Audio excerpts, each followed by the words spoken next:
보청기를 착용하시는 분들이 가장 불편해하시는 게 무엇일까 생각해 보았습니다.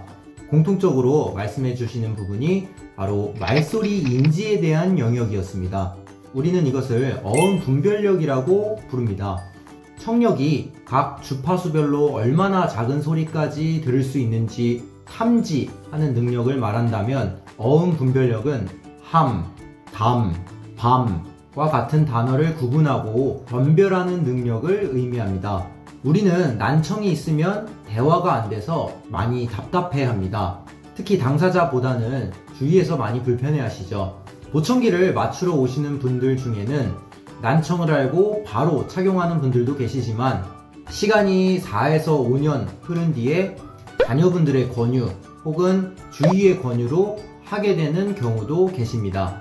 사실 이런 경우에는 보청기에 대한 예우가 좋지 않는 경우가 많습니다. 왜냐하면 청력이 저하된 상태에서 오랜 시간이 흐르면 말소리를 구분하는 능력이 저하가 되기 때문입니다. 보청기를 통해서 떨어진 청력만큼 소리의 크기를 키우는 것은 가능하지만 말소리 자체의 인지 능력을 올려주는 것은 생각보다 쉽지 않습니다. 쉽게 설명해 드리자면 축구선수가 발이 부러져서 걷지 못할 때 목발을 통해 걸을 때 도움을 받을 수는 있지만 다시 축구를 예전처럼 하는 것이 힘든 것과 유사합니다.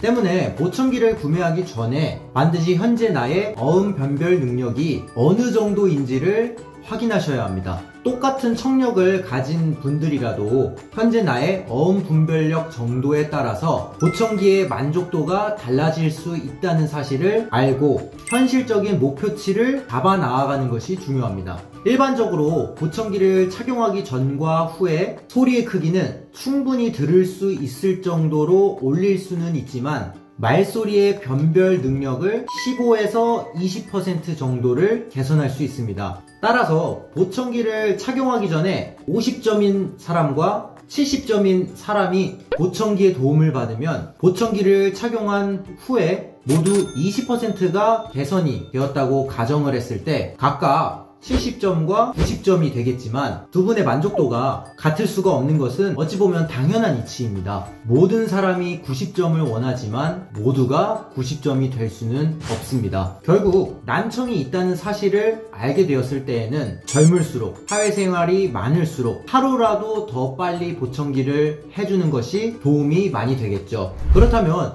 보청기를 착용하고 나서 말소리 변별 능력을 향상시키려면 무엇을 해야 할까요? 첫 번째는 등급이 높은 보청기의 착용입니다. 우리는 조용한 공간보다 특히 시끄러운 공간에서 말소리를 분별하는 것이 더 어렵습니다. 다양한 소리가 섞이면 내가 듣고자 하는 말소리가 소음의 방해를 받아 작게 들리기 때문입니다. 이때 프리미엄급 보청기들은 다양한 소음 관리 기능을 통해서 말소리를 더 또렷이 들려줍니다. 실시간으로 들어오는 소음을 알아서 분석해 소리를 좀 줄여주고 말소리는 그대로 유지하여 잘 들을 수 있도록 알아서 조절해줍니다. 프리미엄급 내에서도 이 소리 조절을 인공지능이 알아서 잘 할수록 가격이 높아지고 등급이 나눠지게 됩니다. 프리미엄 보청기들에게는 방향성 마이크 기능도 있는데요. 방향성 마이크는 자동으로 소음의 정도와 방향을 인식하고 말소리를 잘 들을 수 있는 최적화된 상태로 변환을 시켜줍니다. 또한 핸드폰과 연결이 되는 보청기의 경우 앱 사용을 통해서 내가 듣고자 하는 방향의 소리에 집중할 수 있습니다. 시끄러운 공간에서 정면에 있는 사람과 대화를 더 잘하고 싶다면 방향성 마이크 기능을 정면으로 좁게 설정하게 되면 내 뒤에서 들리는 소리는 무시하고 앞 사람의 소리를 더 크게 들을 수 있습니다. 이처럼 최신 기술이 들어간 프리미엄형 제품을 통해서 부족한 나의 어음 분별력을 충분히 높여 대화를 잘 알아듣도록 도움받을 수 있습니다. 조용한 공간보다는 시끄러운 공간에서의 활용성이 좋기 때문에 외부 활동이 많으신 분이나 직장 생활을 하시는 분들에게 권장드리는 좋은 방법입니다. 두 번째는 재활 훈련을 통해 나의 어음 분별력을 높이는 방법입니다. 말소리를 잘 듣기 위해서는 착용 시간이 중요합니다. 꾸준한 소리 자극이 뇌의 신경을 자극해 우리의 굳어져 있는 어음 분별력을 조금이라도 활성화 시켜주기 때문입니다. 제가 권장드리는 보청기 사용 시간은 하루 10시간 이상입니다. 웬만하면 일어나서 보청기를 착용하고 쭉 사용하시다가 주무실 때 빼시는 것을 권장드립니다. 이렇게 사용을 하시게 되면 하루 12시간에서 14시간은 충분히 사용이 가능하실 겁니다. 꾸준하게 소리를 잘 듣기 위해 소리 조절을 받으시고 소리가 나오는 음구에 귀지나 먼지가 끼어있지는 않는지 항상 확인해 주셔야 합니다. 직접 청소하기 어려운 어르신들께서는 주기적으로 센터에 내원하셔서 청소 받으시길 권장드립니다. 즉 내가 보청기에 관심을 가지고 청소하고 착용하고 조절받는 것이 재활로 가는 첫 번째 걸음입니다. 이렇게 습관이 형성이 되면 그때부터는 나와 가족의 노력이 추가적으로 동반되어야 합니다. 우선 가족들이 옆에서 천천히 자주 말을 붙여주시는 것이 중요합니다. 어떤 소리를 잘 못 듣는지, 어떤 단어를 어려워하는지 찾아가는 과정입니다. 이와 함께 입모양을 보면서 이야기 듣는 연습을 하시는 것이 매우 중요합니다. 시각적인 정보를 통해서 내가 듣고자 하는 말을 유추할 수 있으며 이것이 원활히 된다면 부족한 어음 분별력을 상당 부분 채워줄 수 있고 대화에 있어 불편함이 많이 사라질 수 있습니다. 물론 쉽지 않는 일이고 마스크 착용으로 인한 불편함도 있으실 겁니다. 하지만 한번 떨어져 버린 어음 변별 능력은 다시 올리기가 힘들기 때문에 번거롭더라도 더 잘 듣기 위해서 노력을 해주시는 것이 좋습니다. 마지막 세 번째는 보청기 액세서리를 통한 해결 방법입니다. 난청이 있으면 TV 소리나 음악 소리를 듣는 것이 무척 어렵습니다. 드라마 속 빠르게 대화하는 장면이나 음악을 들을 때 가사가 뚜렷하지 않고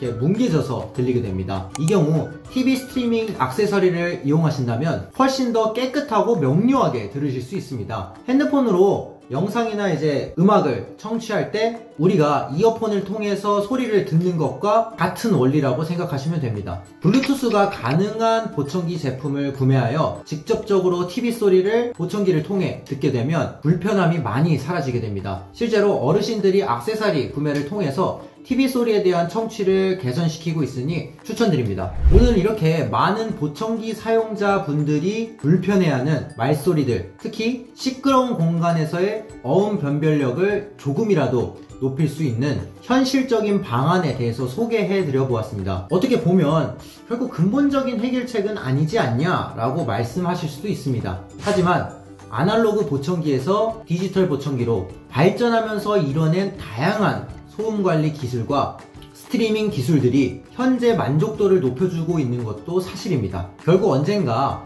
어음 분별력에 대한 획기적인 방법도 나올 것이라고 생각합니다. 현재 어음 분별력을 유지할 수 있는 가장 좋은 방법은 결국 변별 능력이 더 저하가 되기 전에 보청기를 착용하고 충분한 소리 자극을 주는 것 뿐입니다. 긴 영상 시청해주셔서 감사합니다. 오늘도 좋은 하루 되세요.